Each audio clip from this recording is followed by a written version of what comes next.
Okay, hello everyone. My name's Jameson Chase Young. I'm outside of a town called Crab Orchard, Nebraska with my Denver Mint Eisenhower Dollar 1972. I'll be talking about that in the second half of the video, so please stay tuned for that.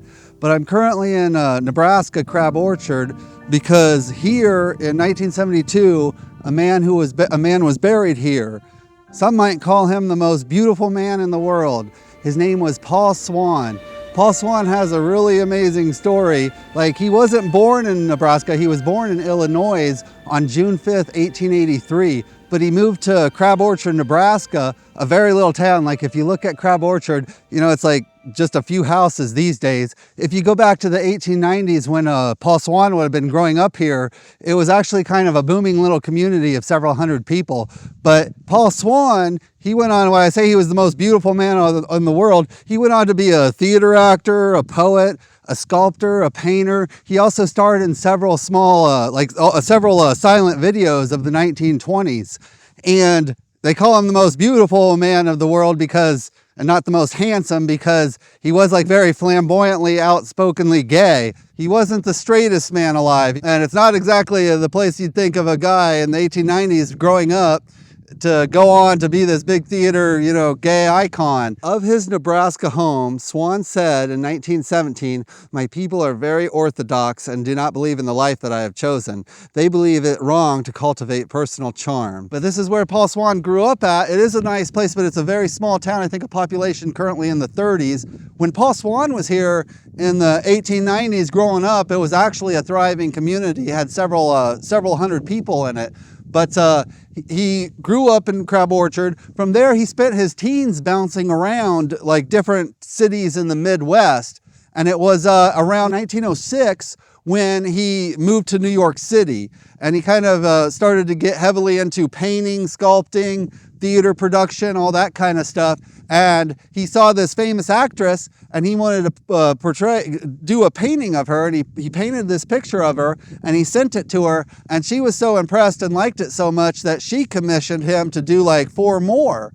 And he used that money to go to Egypt and Greece. And it was in Greece where he started his dance career, where he started training as a dancer.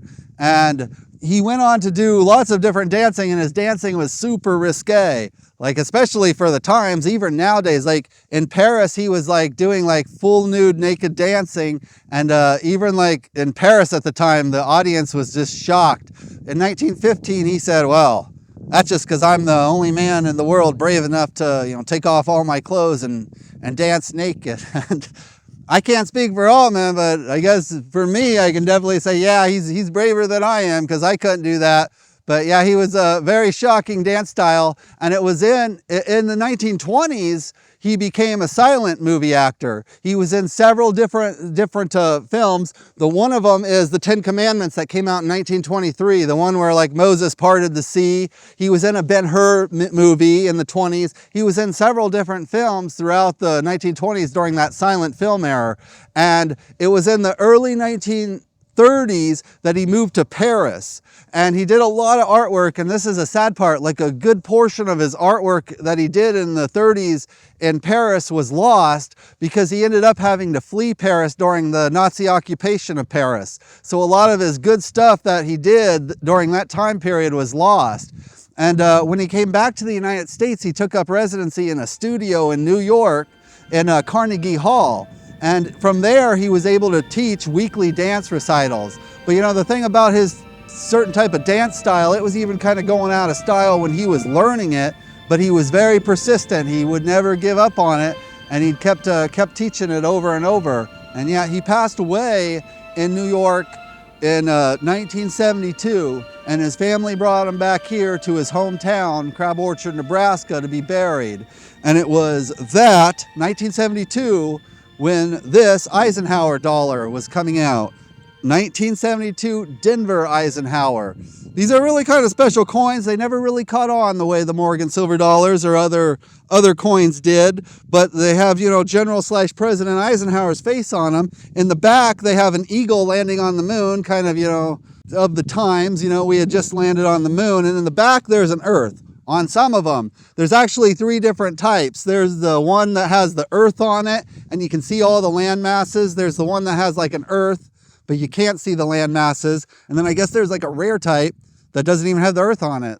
Now the 1972 Eisenhower dollar, it's 38.1 millimeters thick.